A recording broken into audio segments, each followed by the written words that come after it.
Let's listen to what the 180 total degrees contained in a triangle sound like.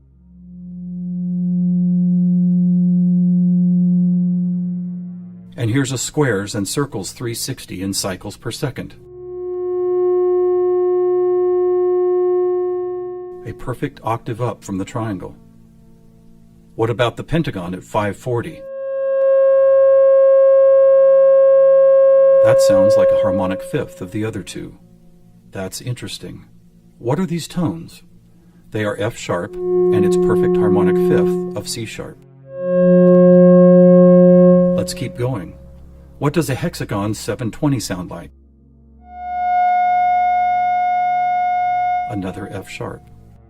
Here's a 7-sided septagon, which totals 900.